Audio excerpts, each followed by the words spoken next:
जय श्री राम। हर हर महादेव। जय मां विंध्यवासिनी।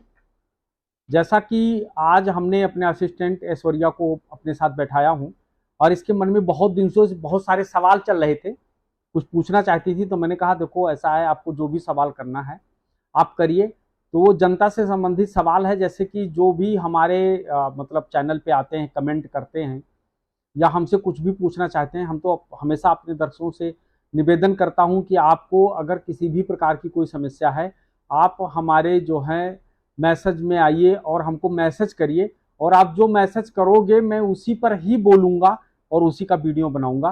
तो जैसा कि मैं जानना चाहता हूँ कि ऐश्वर्या क्या पूछना चाहती है, आप बताइए कि आपके मन में क्या सवाल है। मेरा पहला क्वेश्चन ये है, जैसे बहुत लोगों के मैंने मैसेजेस देखे और भी वीडियोस में हमने देखे हैं, जो और भी लोगों की वीडियोस में देखे कि नेगेटिव ऊर्जा उनके घर में कैसे पता करें कि उनके घर में नेगेटिव ऊर्जा है। तो उनकी पूजा जो होती है वो क्या कितनी कीमत की होती है, और जो वो खुद से भी थोड़ी थोड़ी चीज़ें जो जिससे दूर हो, कम हो जाए थोड़ी नेगेटिव ऊर्जा उनके घर की। देखिए ऐश्वर्या जी, आपने बहुत अच्छा सवाल किया है। जैसा कि अगर किसी को ऐसा लगता है कि मेरे घर में निगेटिव ऊर्जा है, तो उनको क्या करना चाहिए, एक नींबू लेना चाहिए और अपने सर से 7 बार उतारें और 7 बार सर से घुमा करके और उस नींबू को अपने घर में दक्षिण दिशा में रख दें। ये घर के बाहर रखना है दक्षिण दिशा में।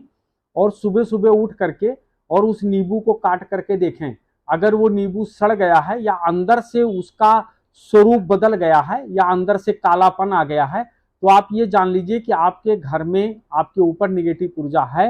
और अगर ऐसा नहीं है तो आपको ये जानना चाहिए कि आपके घर में या आपके ऊपर कोई निगेटिव ऊर्जा नहीं है। पहला तो ये है। और दूसरा नंबर, अगर निगेटिव ऊर्जा के बारे में बात करना है, तो आपके घर के अंदर जो सबसे सीधे प्राणी हैं, मतलब सीधे सबसे सीधे साधे जो व्यक्ति हैं, अचानक से उनका दिमाग खराब होना, गाली गलौज करना, बदतमीजी से बात करना, बर्तन फेंकना, हर बात पे झगड़ा करने लगना, चिड़चिड़ापन हो जाना और निगेटिव चीजें ज्यादा आना, ये किसी भी प्राणी के अंदर अगर चल रहा है तो आपको ये समझ लेना चाहिए कि ऐसे लोगों के घर में निगेटिव ऊर्जाओं का वास है और निगेटिव ऊर्जा आ चुकी है। तो आज की जनरेशन में तो ऐसे बच्चों के ऊपर, बच्चे तो वैसे ही गर्म खून के होते हैं, तो उनके ऊपर तो वो वैसी छोटी छोटी बातों पे चिल्ला देते हैं, गुस्सा हो जाते हैं। देखिए जैसे मान लिया क्या होता है कि आज का जनरेशन जो है, वो ठीक कहा आपने कि मतलब चिल्लाते हैं या इस तरीके का बोलते हैं, परंतु उनके व्यवहार से इस चीजों को पता चल जाता है कि इनके ऊपर निगेटिव ऊर्जा है। जैसा कि निगेटिव ऊर्जा क्यों आज के जनरेशन के ऊपर ज्यादा है, एक चिल्लाना, गाली गलौज करना, मारपीट करना, ये भी निगेटिव ऊर्जा में ही आता है। जैसा पहले हम लोगों के घर पे क्या होता था, जब कोई बच्चा पैदा होता था, अक्सर ज्यादातर बच्चे घर पे ही पैदा होते थे। तो उस समय घर के जिस कमरे में वो बच्चा होता था, उसकी माँ होती थी, उसके सामने आग जलाया जाता था, हमेशा लोहा रखा जाता था। और आपने अभी भी सुना होगा वो कजरौटा बोलते हैं, जिसमें काला रखा जाता है। और उसके बाद में रोज सुबह शाम लोहबान और गूगल की धुनी दिखाया जाता था, इसलिए कि ताकि उनके पास कोई निगेटिव ऊर्जा ना रहे। लेकिन होता क्या है कि जब आज हॉस्पिटल में बच्चे पैदा होते हैं और उनके लिए ऐसा कुछ किया नहीं जाता, तो उनके ऊपर कहीं ना कहीं निगेटिव ऊर्जाएं आ जाती हैं। और उन निगेटिव ऊर्जा आने के कारण से वो चिल्ला चिल्ली मचाना, माँ बाप का कहा ना मानना, अपने मर्जी से शादी ब्याह कर लेना, अपने मर्जी से पढ़ाई करना, अपने मर्जी से नौकरी करना, माँ बाप को कहीं भी इन्वॉल्व ना करना, ये वही निगेटिव ऊर्जा है। जो निगेटिव ऊर्जा का कोई उपाय नहीं किया गया। अगर वहां पर धूना लगाया गया होता या ये चीजें दिखाई गई होती तो शायद निगेटिव ऊर्जा ना आता। जैसे आप जब भी श्री कृष्णा देखते हैं तो आपको पता है, छोटे से श्री कृष्ण जी बालक के रूप में, उनको जब भी निगेटिव ऊर्जा उनके आसपास होती थी तो उनको तुरंत आभास हो जाता था। इसी तरीके से आज भी लोग कहते हैं कि जो हमारा बाल गोपाल हैं, जो हमारे बच्चे हैं, ये भगवान के स्वरूप हैं और इनको सब कुछ पता चल जाता है। तो वो जब भी निगेटिव ऊर्जा देखते हैं तो वो हंसते हैं, और जो भयानक स्वरूप देखते हैं तो रोने लगते हैं। यही चीजें क्या होता है, आगे चल करके व्यक्ति के जीवन में घटित होने लगता है और उनको सपने में या प्रत्यक्ष उनको ये चीजें दिखाई पड़ने लगता है। तो उससे पता चलता है कि निगेटिव ऊर्जा इनके आसपास कहीं ना कहीं है और इनको पीड़ित कर रखा है। अच्छा, तो और एक और चीज़ इसी में नेगेटिव ऊर्जा में कि जैसे अगर अगर मेरे घर में नेगेटिव ऊर्जा है और मैं उस घर को, चाहे मैं किराए पे रह रही हूँ या मेरा वो घर है, अगर मैं उसको सेल आउट कर देती हूँ, मैं कोई दूसरा नया घर खरीदती हूँ, तब भी मेरे ऊपर या मेरे घर में क्या बोलते हैं, नए घर देखिए, में सबसे पहले क्या होता है कि आपका कोई भी कर्म है, अच्छा या बुरा, आप कितने भी शहर बदल दो, आप मतलब जो है डिस्ट्रिक्ट बदल दो, आप जगह प्रदेश बदल दो, आप हिंदुस्तान से आप विदेश चले जाओ, लेकिन क्या होता है, जिस तरीके से आपका कर्म आपका पीछा नहीं छोड़ता, उसी तरीके से निगेटिव ऊर्जाएं भी आपको कभी नहीं छोड़ेंगी। ठीक है। जैसे कहा जाता है ना कि हमारे घर का पित्र और दूसरे घर में भूत। जैसे सपोज करो हमारे घर का पित्र है, जब वो हमारे घर में है तो हम उसको हमारे पित्र कहते हैं, हाँ, लेकिन जब वो दूसरे के घर पे जाएगा, दूसरे के घर पे अटैक करेगा, तो उसको भूत कहते हैं। इसलिए आजकल के जमाने में लोग उतना भजन नहीं कर पा रहे हैं, उतने बड़े पूजा पाठ नहीं कर पा रहे हैं, इसलिए माया के पीछे लोग भाग रहे हैं। हॉस्पिटलों में उनकी मौतें होती हैं, उनको मोक्ष नहीं मिलता है, तो उनकी आत्माएं तड़प रही होती हैं। इसलिए हमारे घरों के अंदर बहुत ज़्यादा पित्र हो जाते हैं। कई बार हम चींटी चूंटा मार देते हैं, हम बहुत सारी गलतियां कर देते हैं। इन गलतियों के कारण से वो भी पित्र की श्रेणी में आते हैं और पित्र जैसे चीजें हमारे घर में हो जाता है, जो हमको परेशान करना शुरू कर देते हैं। अगर आप इसके लिए त्रिपिंडी श्राद्ध नामक पूजन करवाते हैं तो जाकर के आपको फायदा मिलेगा।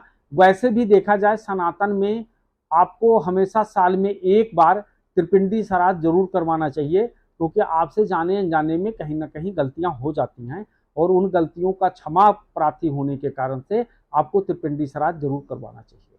और जो नेगेटिव ऊर्जा की बात हुई, तो वो जैसे अगर घर में वो उस घर में है या वो किसी एक इंसान के ऊपर, वो सबके ऊपर गलत असर पड़ता है फिर उस चीज का। जी बिल्कुल, गलत असर सबके ऊपर पड़ता है। जैसे आज आप देख रहे हो बहुत सारे लोग मारपीट पे उतर जाते हैं, बलात्कार जैसे कैसे हो रहा है, ये सब के ऊपर निगेटिव ऊर्जाएं आती हैं और अपना काम करवाती हैं, उसके बाद गायब हो जाती हैं। और इसका जब गायब सोल्यूशन हो जाती हैं तब आदमी बहुत परेशान होता है। इसके लिए देखिए, सबसे पहला नंबर क्या है कि जिस तरीके से हम लोग इसके पीछे दुनिया भर की चीजें करते हैं, उसी तरीके से हमारे कुल खानदान में अगर कोई भी व्यक्ति इस तरीके से अकाल मृत्यु को प्राप्त हुआ है, तो प्रथम कर्तव्य हमारा है कि हम उसके लिए त्रिपिंडी श्राद्ध करवाएं और उनको मोक्ष की कामना भगवान विष्णु से करें, ताकि उस दिवंगत आत्मा को शांति मिले और मोक्ष मिले। तो नेगेटिव ऊर्जा या ये मतलब हमारे पूर्वज होते हैं जो उनका वो होता है, या फिर हमारे घर में किसी ने कुछ करवा रखा है उसको भी वो कहते हैं। देखिए, ऐसा होता है, कई बार ऐसा होता है कि ब्लैक मैजिक भी होता है। हाँ, जैसे आदमी किसी के घर की ऊर्जा को पकड़ के किसी के घर पे तांत्रिक लोग छोड़ देते हैं, तो वो भी ऊर्जाएं होती हैं, लेकिन वो ऊर्जाएं बहुत दिन तक प्रभावशाली नहीं होती हैं, क्योंकि वो 2-4 साल 5 साल तक तुम्हें बहुत परेशान करेंगी। धीरे धीरे उनको भी पता चल जाता है कि हम इस व्यक्ति के साथ नाइंसाफी कर रहे हैं, तो फिर वो क्या है कि आपको सताना बंद कर देंगी। लेकिन जो आपका पित्र है, वो आपको जैसे फर्स्ट टाइम जितना कष्ट दिया था उतना ही एंड भी देगा, क्योंकि वो कभी भी इन चीज़ों को नहीं है कि आज आपको ज़्यादा है तो कल कम होगा, ऐसा कुछ नहीं है। आपको एक तरीके से वो पूरा समय आपको प्रणाडित करता रहेगा। इसलिए इसका एक ही निवारण है, और वो है त्रिपिंडी श्राद्ध। अच्छा, और इसका जो कोई छोटा सोल्यूशन हो, जैसे किसी का वो तो क्या बोले बहुत पूरे पूजा पाठ करके जो चीज़ें करी जाती है गंगा के किनारे, अगर इसके अलावा जब तक किसी का बजट नहीं बन रहा है, उनको छोटी छोटी चीज़ें अगर करके थोड़ा सा बैलेंस करना है घर की चीज़ें या अपने ऊपर कुछ चीज़ें, तो वो कैसे करें। देखिए, फिर उसके लिए क्या है कि आप विष्णु सहस्त्र नाम का पाठ करो, और विष्णु सहस्त्र नाम का पाठ करके अपने पितरों को संकल्प करो कि जहाँ भी हमारे पितृ स्वर्ग नरक कहीं भी हैं, जहाँ पर भी हैं, वहाँ पर उनके लिए बहुत अच्छा रहे। भगवान दिवंगत आत्मा को मतलब जो है एक तरीके से उसे जो है मोक्ष दे, ऐसा आप कामना करते हुए अगर आप विष्णु सहस्त्र नाम का पाठ करते हैं या कोई भी धार्मिक चीज करते हैं, या आप जो हैं मतलब त्रिपिंडी श्राद्ध नहीं, इसके बाद और बहुत सारे उपाय हैं, अगर आप इनको करते हैं पितरों के लिए, जैसे मान लिया कि पितृ के लिए जो है मार्जन और तर्पण का भी कार्य किया जाता है, और उनके लिए जो है मतलब कई सारे पाठ हैं, जैसे श्री सूत्र है, लक्ष्मी सूत्र है और पुरुष सूत्र है, इनका सबका पाठ अगर किया जाए तो उससे भी जो है हमारे पितरों को शांति मिलती है। और आज मैं पितृ को शांत करने के लिए एक बहुत अच्छा उपाय बता रहा हूँ।